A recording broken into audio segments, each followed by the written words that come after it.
Bienvenue à tous dans cette vidéo. Donc aujourd'hui, nous allons analyser les ventes de formation, donc sur le trading ou l'investissement, les cryptos, peu importe, et la stratégie. Donc nous allons analyser la stratégie des indicateurs, c'est-à-dire que on vous vend une stratégie avec plusieurs indicateurs. Donc on va voir si ça peut marcher ou pas. Donc, pour cela, nous allons analyser donc sur TradingView en daily le Bitcoin. Donc chaque barre est égale à une journée de cotation. Donc on va aller analyser lors de la phase haussière. C'était en novembre 2020 jusqu'en mars 2021. Analyser cette hausse. Donc pour cela, nous allons mettre plusieurs indicateurs. Un indicateur, c'est ici. Alors on peut voir souvent les bandes de Bollinger, ainsi que les volumes, moving average. Hop, on va les voir.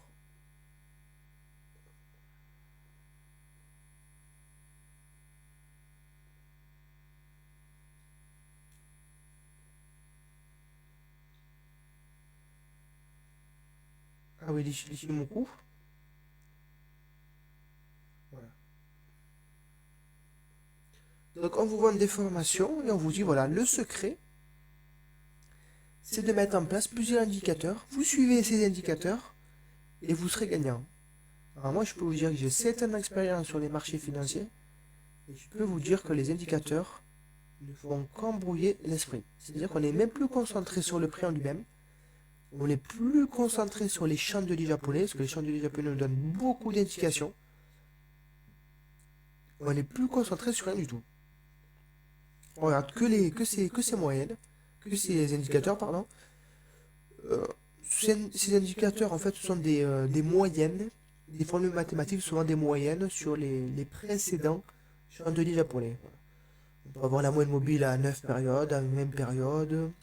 Là, nous avons l'Ishimoku à 26 périodes, 52 périodes, 26 périodes. En fait, on prend la moyenne des périodes précédentes pour déterminer le futur. Alors que nous, pour prendre position sur un actif, nous, on veut voir ce qui se passe aujourd'hui, maintenant, pour prendre notre décision. Que là, on nous dit, prenez votre décision sur le passé. Non. On va analyser le passé, on va prendre des décisions sur un élément qui se produit maintenant. Donc on peut voir que déjà, cette stratégie est biaisée déjà. Vous verrez qu'avec le temps, vous ne serez jamais gagnant. Pourquoi je vous partage ça? Parce que à mes débuts, donc à 7 ans en arrière, moi j'y croyais aux ces indicateurs. Donc j'ai acheté une formation et on m'a vendu plusieurs indicateurs. Et finalement, la stratégie n'était pas gagnante. Et le formateur, il a disparu. Voilà, on ne le voit plus, il est dans la nature. Donc vous pouvez voir, et puis il ne prouvait pas ses gains ou sa stratégie. C'est-à-dire que c'est vrai que j'étais néophyte au début, forcément. Mais c'est-à-dire que quand, imaginons demain, vous voulez être champion de boxe, par exemple, ou du 100 mètres. Si un inconnu se présente à vous, vous dit voilà, oui, bonjour, je vais vous aider à être champion du monde de boxe ou de 100 mètres, pas forcément champion du monde, mais être très bon dans un domaine, dans une discipline. Imaginons, on va choisir le 100 mètres. Vous avez Usain Bolt, donc champion du monde du 100 mètres, et vous avez une autre personne à qui vous allez faire confiance. À Usain Bolt, pourquoi? Car on l'a vu à la télé, on connaît donc ce qu'il a fait, et on connaît donc ses résultats, donc vous allez faire plutôt confiance à lui. Moi, mes résultats, je les ai prouvés sur TradingView. Le lien est en description et lors de mes précédentes vidéos, j'ai prouvé une position, exemple, sur le Bitcoin le 22 octobre à 12 000, il me semble. Donc là, il est à 63 000 aujourd'hui. Enfin, aujourd'hui, nous sommes le 25 octobre 2021. Donc voilà, donc j'ai prouvé quand même, j'ai mis un historique et, afin de vous montrer comment on peut gagner en fait sur les marchés financiers. Que la plupart des formateurs, on n'a aucun historique, donc on ne sait même pas s'il est gagnant ou pas, s'il est perdant. On ne sait pas depuis combien d'années il trade. Souvent on vous dit oui, il trade depuis 10 ans. On veut un historique. Un historique, exemple sur TradingView, on peut mettre un historique, on ne peut pas l'effacer, on ne peut pas le modifier. C'est ça qui est très bien avec TradingView. Vous verrez qu'il n'y a personne qui le fait. Je n'ai vu aucun trader le faire. Trader formateur plutôt. Il y a des traders le font sur le site TradingView. Il y a plusieurs pages TradingView de traders, mais il y a les formateurs qui se disent formateurs donc sur Internet, là. Aucun le fera. Donc vous pouvez voir que ces indicateurs-là, en fait, ils nous embrouillent l'esprit car ce sont seulement des moyennes. Nous, on ne va pas agir en fonction de la moyenne. On va pas dire je vais acheter. On va pas acheter car imaginons la moyenne mobile 9. La moyenne mobile 9, par exemple, ici, je n'aurais même pas à la voir, tellement il y a d'indicateurs. On va dire, par exemple, ici, elle est en dessous du marché. Est-ce que parce qu'elle est en dessous du marché, il faut aller l'acheter, il ne faut pas aller l'acheter? C'est pas vraiment précis. Je vois là, c'est pas vraiment précis. On ne peut pas prendre une décision par rapport à des indicateurs. D'autres formateurs disent voilà, vous n'allez pas prendre des décisions sur des indicateurs, vous allez prendre une décision par rapport à la tendance de fond. Ah, pourquoi pas?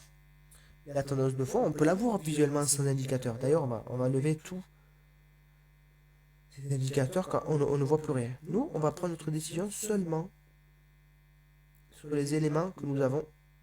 Voilà, là c'est plus clair.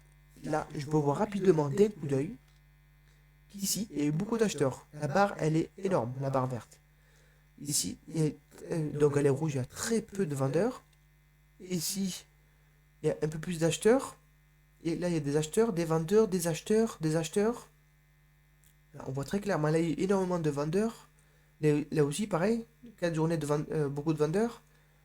Vous voyez, là, tout de suite, on voit et on ne regarde pas la moyenne. Nous, on s'en fiche de la moyenne. Nous, on veut voir aujourd'hui, est-ce qu'il y a eu plus d'acheteurs ou de vendeurs? Hier, pareil, plus d'acheteurs ou de vendeurs. Sur les 10 derniers jours, est-ce qu'il y a eu plus d'acheteurs ou de vendeurs? Et là, on va regarder chaque chandelier. C'est-à-dire qu'on va regarder chaque chandelier ici. Les 10 derniers, on voit qu'il y a plus d'acheteurs que de vendeurs. Donc forcément, on va les acheter nous. Parce que nous, on va suivre la tendance. Voilà, donc c'est important. Dès qu'on vous vend une formation avec des indicateurs, on vous dit c'est la formule magique. Avec 100 euros de capital, vous allez devenir millionnaire en 2 semaines. Une formation de 2 semaines. Alors là, vous pouvez vite prendre la fuite. Si vous voulez suivre une formation de qualité, pour moi, il faut au moins minimum, il faut 6 mois de formation pour moi. Il faut au moins 1 an d'expérience. Parce qu'en 1 an, vous allez voir les cycles financiers. Il faut au moins 1 an d'expérience. Et puis, il faut aussi 1 an de suivi avec un formateur. Un réel formateur, 1 an de suivi. Et pour voir si c'est un réel formateur, il faut au moins 1 an d'historique sur TradingView, au moins je pense. Et sur TradingView, vous allez voir que les trades sont gagnants. Il y a des trades gagnants. C'est comme ça qu'il faut prendre vos décisions. Donc c'est terminé pour cette vidéo. N'hésitez pas à liker, à me suivre. Et dites-moi si vous êtes d'accord en commentaire avec moi.